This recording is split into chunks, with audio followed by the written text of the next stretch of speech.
Ei, agora vai. Obrigado. Boa noite. Como é bom quando a gente vem, né? Eu estava um pouco inseguro sobre o que eu ia compartilhar essa noite com a igreja. E durante o louvor, a cada música que ia sendo cantada, o Espírito Santo ia confirmando no meu coração que aquilo que realmente eu tinha lido durante a semana era aquilo que era para ser compartilhado aqui. E eu fico feliz de saber que o Espírito Santo de Deus ele vai movendo a gente como se a gente fosse um corpo só, né?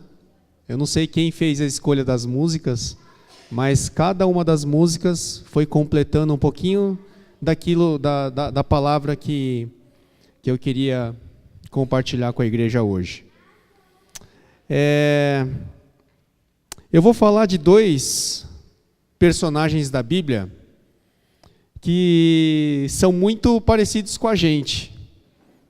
Queria falar de dois personagens da Bíblia que, em primeiro lugar, a gente nem encontra o nome deles na palavra. Eu gosto desses personagens. A gente lê a Bíblia e a gente se admira com Davi, a gente se admira com a Esther, a gente se admira com o próprio Jesus, né? E tantos outros personagens da palavra.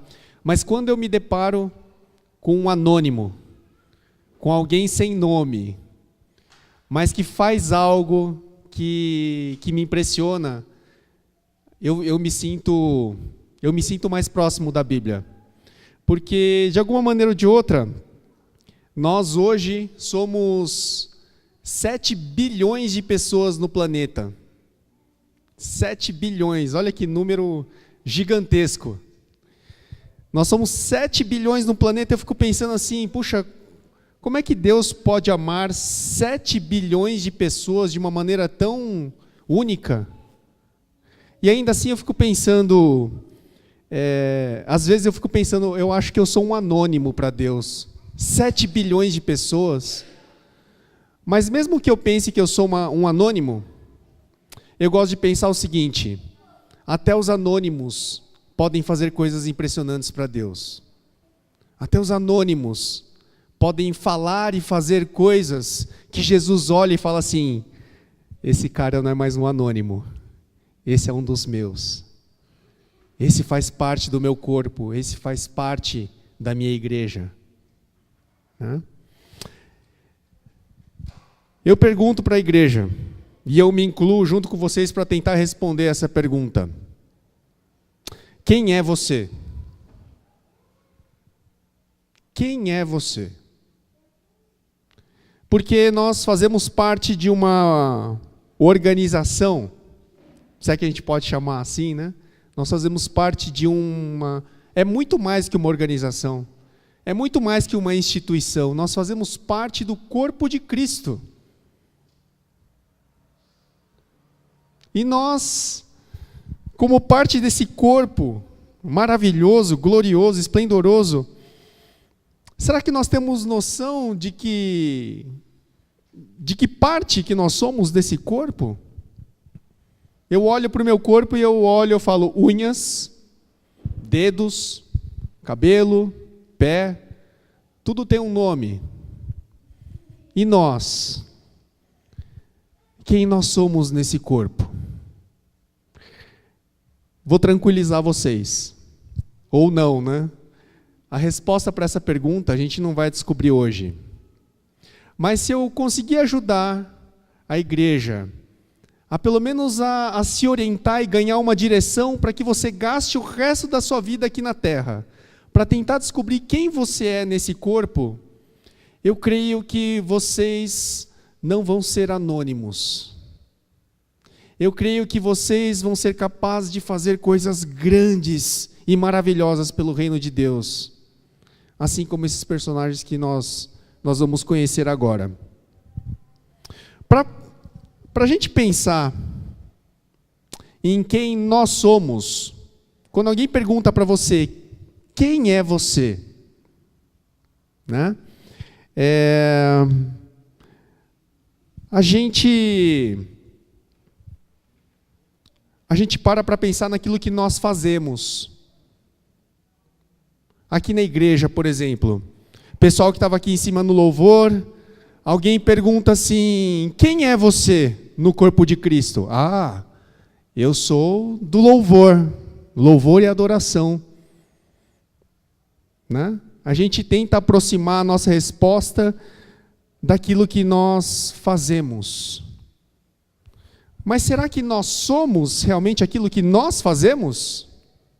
Eu, por exemplo, eu cuido de crianças. Né?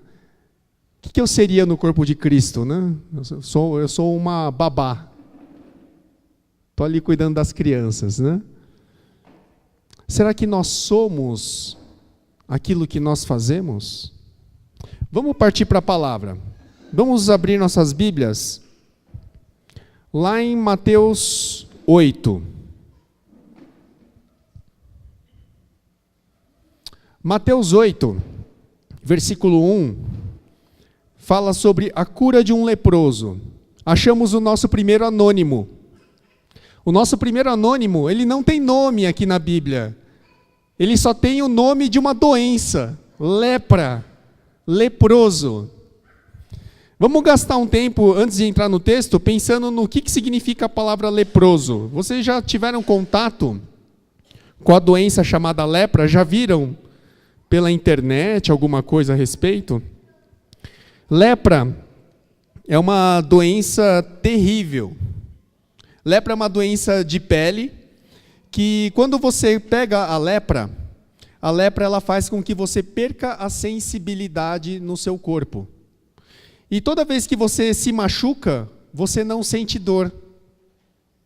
E o que acontece? Você vai lesionando cada vez mais, por exemplo, as pontas dos seus dedos, você vai machucando, só que você não sente dor, que os seus dedos acabam necrosando e eles acabam caindo. Você acaba perdendo partes do seu corpo. Então você perde as orelhas, as extremidades do corpo são as primeiras áreas atingidas pela lepra. Né? Na Bíblia, nem sempre se fala desse tipo de lepra, da lepra que tira pedaços do seu corpo, mas lepra também pode significar doenças de pele em geral. Pessoas que têm uma doença aparente na pele. Né? Verrugas, manchas, micoses, tudo isso na Bíblia pode ser considerado lepra. Né? O fato é que a lepra na Bíblia, se a gente for analisar lá no Antigo Testamento, a lepra é uma doença que indica que você cometeu algum pecado. E o povo de Deus, ao longo dos anos, aprendeu a ver a lepra como um sinal de pecado nas pessoas. Haviam instruções claras. Caso houvesse alguém que tivesse lepra no meio da comunidade, essa pessoa tinha que ser isolada. Essa pessoa não podia viver na cidade. Ela tinha que ser separada da sua família. Ela não podia frequentar a sinagoga, que era o templo deles, né? Eles não podiam ir ao culto, porque eram pessoas sujas. A pessoa com lepra, ela tinha que viver como um mendigo. Ela tinha que receber esmolas, porque ela não podia trabalhar. A pessoa que tinha lepra, ela andava com um sino na mão, e ela andava tocando o sino. Quando ela precisava ir para a cidade para ter alimento, alguma coisa, ela entrava na cidade tocando o sino e gritando: leproso, leproso. Né? E as pessoas iam abrindo caminho para a pessoa com lepra passar. Né? Essa era a vida de um leproso. Então vamos lá para o texto. Quando ele desceu do monte, grandes multidões o seguiram. Um leproso, aproximando-se, adorou-o de joelhos e disse: Senhor, se quiseres, pode purificar-me. Jesus estendeu a mão, tocou nele e disse: Quero, seja purificado. Imediatamente ele foi purificado da lepra. Em seguida, Jesus lhes disse: Olhe, não conte isso a ninguém, mas vá mostrar-se ao sacerdote e apresente a oferta que Moisés ordenou para que sirva de testemunho.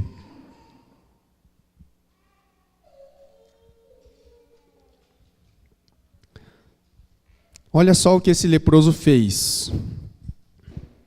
Esse leproso, ele me chamou muita atenção. A história desse leproso, ela está num trecho de 4 versículos da Bíblia. Só 4 versículos. Em 4 versículos, muita coisa aconteceu aqui. Em 4 versículos, esse leproso deixou de ser um leproso.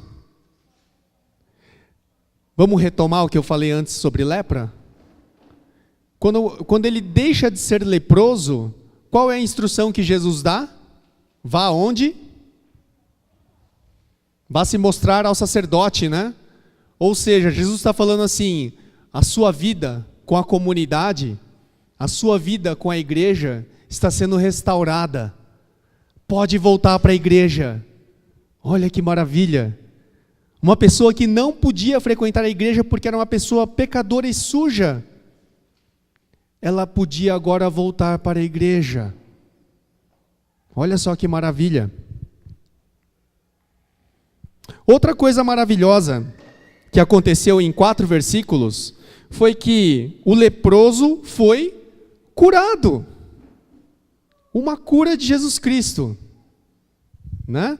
Só que não é uma cura comum. Não é uma cura qualquer. Vamos reler com cuidado como aconteceu essa cura. Qual foi a primeira coisa que o leproso fez quando se encontrou com Jesus? Ele pediu desesperadamente para ser curado. Ele falou assim, eu pago o que o Senhor quiser para eu ser curado. O que ele fez para ser curado? Adoração. Aliás, ele nem pediu para ser curado. A primeira coisa que ele fez foi adorar. Adorar. Esse homem me chamou a atenção, e eu tenho certeza que esse homem chamou a atenção de Jesus, porque ele não olhou para a sua própria necessidade. Ele olhou para Jesus Cristo. Ele olhou para Jesus Cristo como alguém que deveria ser adorado. Ele olhou para Jesus Cristo como alguém que é Deus, porque você só adora quem é Deus. E depois, como é que esse leproso pede para ser curado? Ele exige, ele fala assim, Senhor, eu exijo que o Senhor me cure agora. Foi desse jeito? Porque é desse jeito que alguns lugares se faz, né? Vai lá e exige coisas para Deus, né? Para Jesus Cristo. Como é que foi o pedido? Se quiseres, Senhor, se quiseres, o Senhor pode me curar. Eu tenho certeza que o Senhor tem esse poder, mas é só se o Senhor quiser. A resposta de Jesus eu acho fascinante. E me diz... A resposta de Jesus Cristo me diz que Jesus entendeu o coração do leproso, porque Jesus fala assim, eu quero, seja purificado. Jesus entendeu a gentileza no linguajar daquele leproso, daquela pessoa solitária, daquela pessoa que era tida como uma pessoa suja da comunidade. Jesus Cristo entendeu exatamente o contexto daquele cara. Eu acho que foi uma das... Não fala aqui na Bíblia, tá? Mas eu acredito que seja uma cura que Jesus promoveu com tanta alegria. O cara chega e adora sem pedir nada. Quantos de nós somos capazes de fazer isso? Quantos de nós, porque eu me incluo nessa pergunta, porque às vezes a minha lista de demandas e a minha lista de pedidos e desejos é tão grande que me impede de adorar o Jesus Cristo que morreu por mim. Esse leproso, ele existe na Bíblia como um lembrete para nós. Se a primeira pergunta que eu fiz para a igreja, para a gente aqui é: quem nós somos? Eu vou responder para vocês a primeira parte da nossa pergunta de hoje. Nós somos leprosos. Nós somos pessoas sujas. Nós somos pessoas que não merecíamos ser tocados. Nem por outras pessoas e muito menos por Deus. É isso que nós somos. Eu vou sair um pouquinho da Bíblia para contar uma historinha de um amigo meu. Um amigo meu me contou uma história que uma vez a filhinha dele na época devia ter uns um ano e meio, e a filhinha desse meu amigo gostava muito da avó, amava a vovó, né? E um dia, essa filhinha do meu amigo levou um presentinho para a vovó, né? A vovó abriu a mão, aí a menininha chegou lá e pôs na mão da vovó e falou assim: vovó, para você, te amo. A vovó ficou toda contente. Ai, o que será que é, né? Deve ser um origami, uma pedra preciosa, sei lá, um bombom, né? Dela olha assim, era uma bolinha marrom, né? Dela começa a mexer na bolinha marrom e começa a feder a bolinha marrom. Aí ela começa a ficar desconfiada, ela vai cheirar a bolinha. Na hora que ela vê, a bolinha é um cocôzinho. É um cocôzinho da menina. Ela fez aquele cocôzinho e deu para a vovó, né? Eu ouvi aquela história e aquela história encheu meu coração. Porque o que uma criança de 1 ano e meio sabe fazer? Né, Serginho? O que uma criança dessa sabe fazer? Além de mamar. Cocô, né? E elas fazem isso tão bem. E elas fazem isso tantas vezes ao dia. Que na cabeça daquela menininha, eu tenho certeza que passou assim: eu vou dar isso aqui porque saiu de dentro de mim. Eu vou dar para minha vovó porque eu amo ela e é isso que eu sei fazer. Né? Gente, imaginem nós diante de Deus. Deus na sua extrema perfeição e nós aqui leprosos, pobres e infelizes. O que nós sabemos fazer? Mesmo que a gente toque os instrumentos como Beethoven, como se fosse o melhor músico do planeta, ainda assim, quando nós entregamos aquilo que nós somos para Deus, é como se fosse uma bolinha de cocô, mas que foi feita com muito carinho, que saiu de dentro de nós, e a gente fala assim: Papai do céu, isso aqui é para você. E Papai do céu pega na mão e fala assim: filho, isso aqui para mim é um diamante. Eu também te amo. Obrigado. Se você tem dúvidas do que você é, se eu tenho dúvidas de quem eu sou, eu vou dizer para vocês, a primeira parte dessa resposta é: somos como se fôssemos leprosos. Não tem nada que nós possamos oferecer para Deus que realmente sirva para Ele, porque Ele é o Rei do Universo. Mas o fato é que, se nós o adorarmos, se nós entregarmos a Ele tudo que nós temos e tudo que nós fazemos, Ele vai nos receber. Ele vai nos purificar e Ele vai nos curar. E cura, eu não estou falando só de doenças aparentes aos olhos, a cura, ela tem que acontecer aqui dentro da nossa alma, aqui dentro do nosso espírito, nós precisamos de cura. Nós precisamos ser purificados. E eu digo para vocês, na primeira oportunidade que vocês encontrarem Jesus Cristo, não percam a chance de adorá-lo.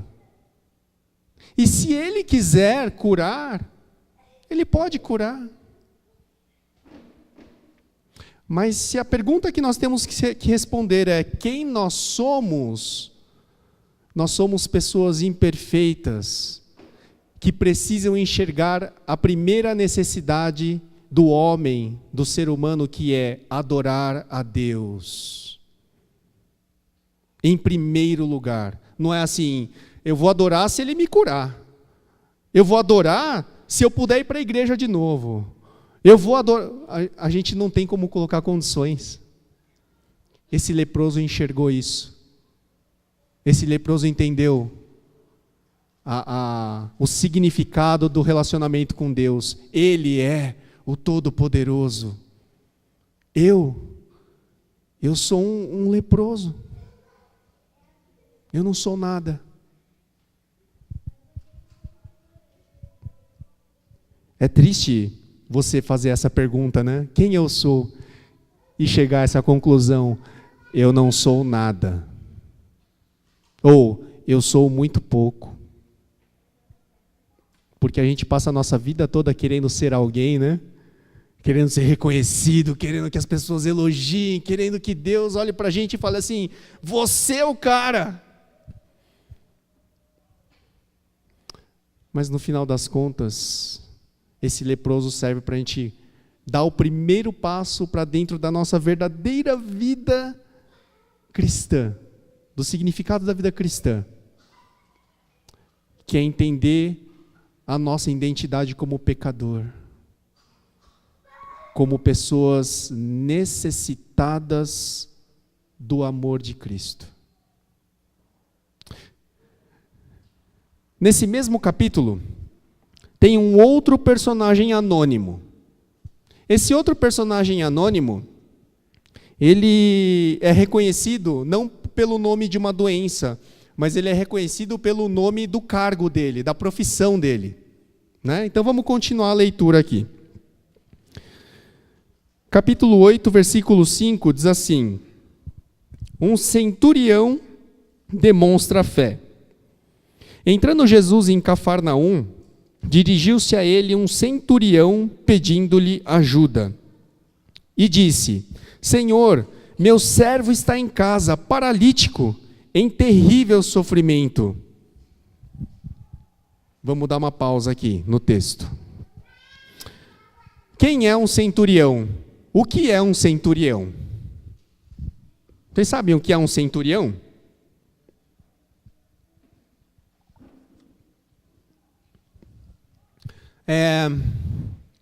Vamos voltar um pouquinho na história. Vamos entender por que um centurião foi procurar Jesus Cristo. Jesus era judeu, e naquela época, quem dominavam os judeus eram os romanos. Os romanos eram um dos povos mais poderosos da época, e os judeus viviam sob os romanos, sob o poder dos romanos. E então, no meio dos judeus, haviam autoridades romanas. Tinha um governador romano, né? Tinha a polícia romana, da qual esse centurião fazia parte. Um centurião é um líder de exército que tem pelotões de 100 homens abaixo dele. Era um homem que comandava pelo menos 100 homens. Isso era um centurião. Né? Agora imagina só, um centurião romano, que era uma das grandes autoridades da época, eles dominavam o povo judeu. Agora esse centurião, cheio de poder, ele foi falar com Jesus Cristo e pediu o quê? Pediu para curar um servo. Não era mais apropriado esse centurião chegar para Jesus, pegar os 100 homens dele, cercar Jesus e falar assim: ô judeuzinho, eu sou um centurião, eu que mando nessa parada aqui. Isso aqui sou eu que mando. E eu vou mandar você fazer o seguinte: eu estou com um homem doente lá, você vai curar esse homem agora. O centurião podia dar uma carteirada dessa em Jesus Cristo, não podia? Esse centurião sem nome, ele se humilha diante de um homem que é um judeu, é inferior a ele. Vamos continuar a leitura para ver o que acontece aqui. Versículo 5 ainda, tá? Vou repetir. 8:5. Entrando Jesus em Cafarnaum, dirigiu-se a ele um centurião, pedindo-lhe ajuda, e disse: Senhor, chamou Jesus de Senhor, hein? Meu servo está em casa, paralítico, em terrível sofrimento. Jesus lhe disse: eu irei curá-lo. Respondeu o centurião: Senhor, não mereço receber-te debaixo do meu teto, mas dize apenas uma palavra e o meu servo será curado. Pois eu também sou homem sujeito à autoridade e com soldados sob o meu comando. Digo a um: vá, e ele vai, e a outro: venha, e ele vem. Digo a meu servo: faça isso, e ele faz. E pausa aqui no texto. O centurião fala: Senhor, a minha casa, a casa de um centurião não devia ser uma casa pequena, não devia ser uma mansão também, mas era um cara com um certo nível de poder. E ele se humilha diante de Jesus e fala assim: olha, a minha casa não é digna de receber o Senhor. Né? Ele se reconhece como alguém inferior a Jesus Cristo. Um homem com poder reconhece que Jesus Cristo é um homem poderoso. Desconfio até que esse homem já sabe que Jesus é Deus. Pela conversa que ele tem com Jesus, ele dá todos esses indícios.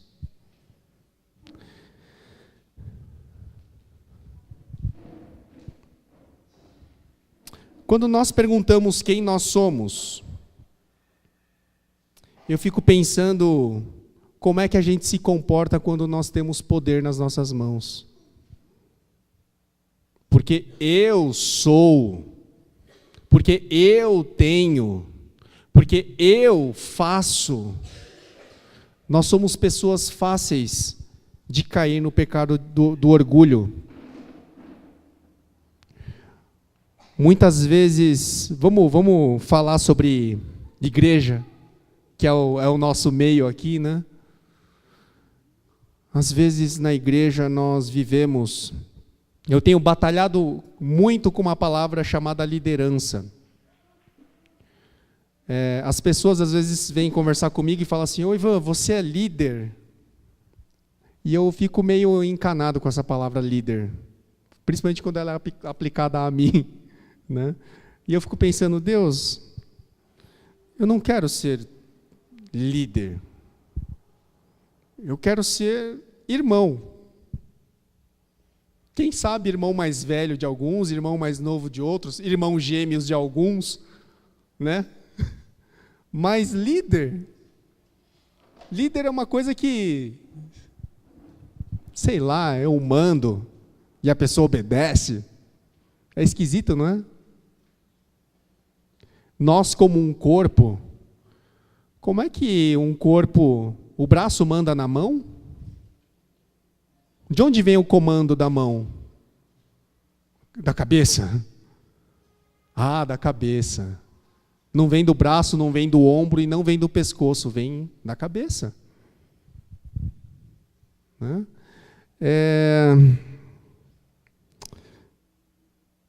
Como é que a gente lida com o poder?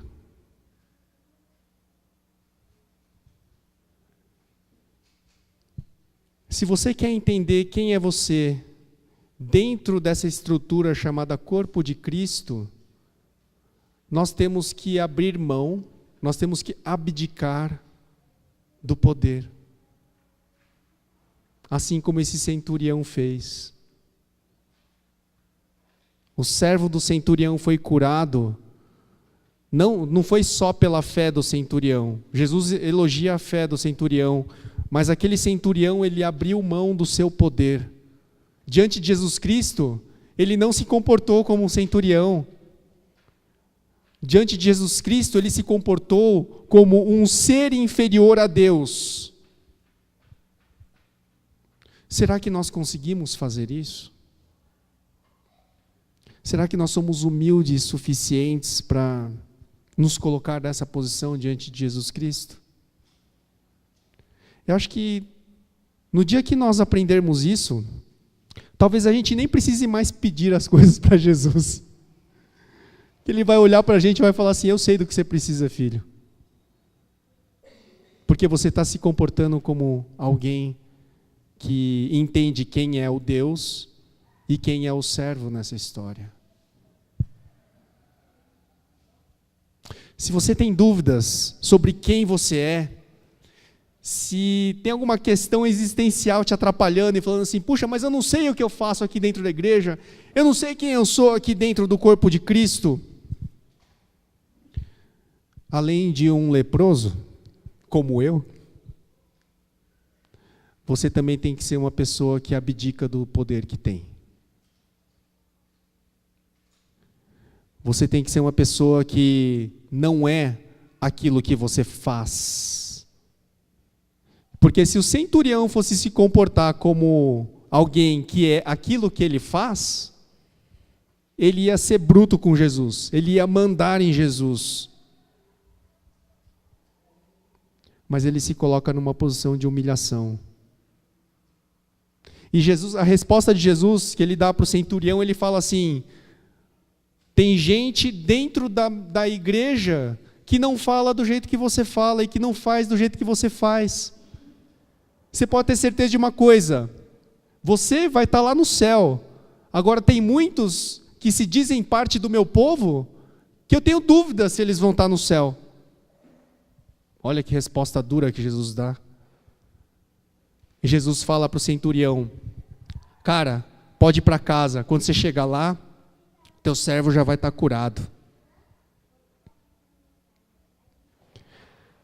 Nós estamos vendo duas respostas de pedidos de cura, que não é cura só pela fé. Nós estamos vendo curas que acontecem quando as pessoas reconhecem aquilo que elas são diante de Deus.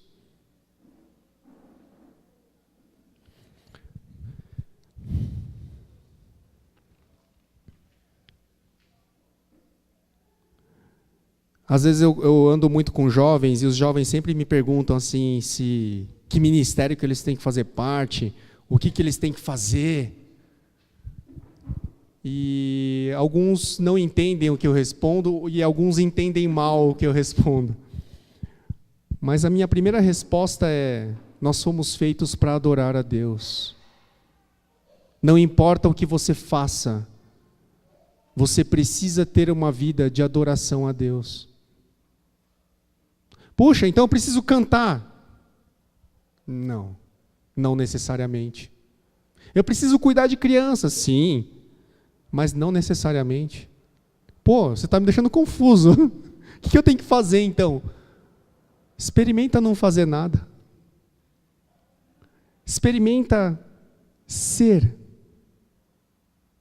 Experimenta chegar diante de Deus na hora do banho, tá? Na hora do banho não tem roupa chique nenhuma, só tem você e o seu chuveiro lá. E naquele momento, você experimenta fazer isso, experimenta olhar para Deus e falar assim, Deus, aqui estou eu, do jeito que o Senhor me criou. E eu quero dizer uma coisa para o Senhor, eu te adoro. Algo poderoso vai acontecer nesse banho. O seu corpo vai sair limpo com certeza desse banho, mas o teu espírito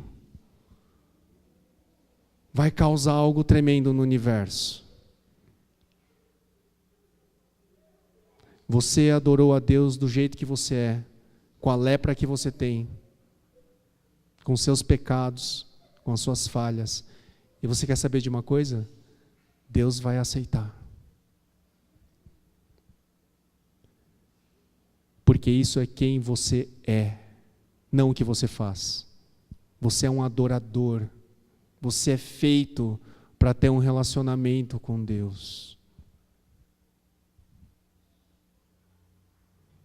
Se você quer saber quem você é um leproso, você é uma pessoa que tem até algum tipo de poder nas mãos, mas em algum momento para falar com Jesus Cristo você vai ter que abrir mão desse poder. Você não fala com Jesus como líder. Papai do céu, eu sou líder do ministério infantil, quero pedir uma coisa como líder. Eu, hein? tô fora. Tô fora. Não é esse relacionamento que eu quero ter com Deus, não. O relacionamento que eu tenho com Deus é: Pai, eu tô aqui. Eu quero fazer alguma coisa pelo reino, mas eu não sei o quê. Me mostra algo que eu possa fazer. Eu sei que eu não cuido de criança. Não é esse o meu papel no reino. Meu papel no reino é proclamar as boas novas. Meu papel no reino é adorar a Deus, apesar das minhas falhas, apesar dos meus pecados.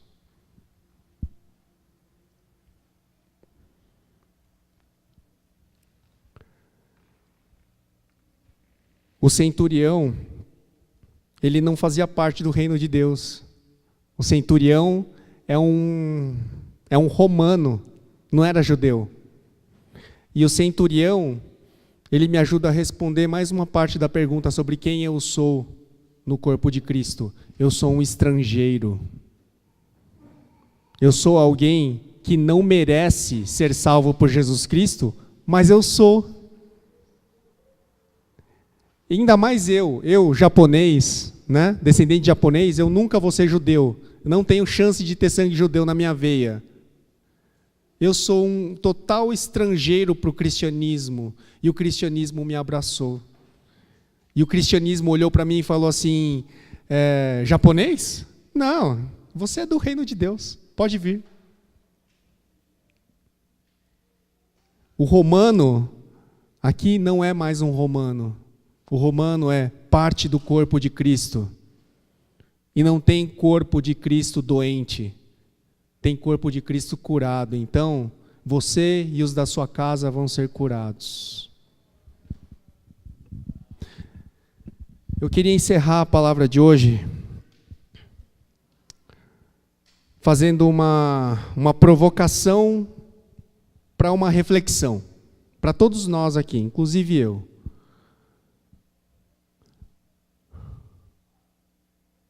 Você tem adorado a Deus em primeiro lugar na sua vida? Segunda coisa, você se reconhece como um estrangeiro que é aceito no corpo de Cristo, mesmo sem merecer?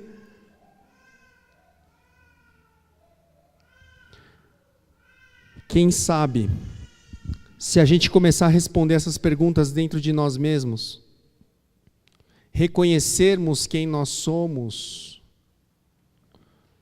talvez cura comece a acontecer no nosso meio.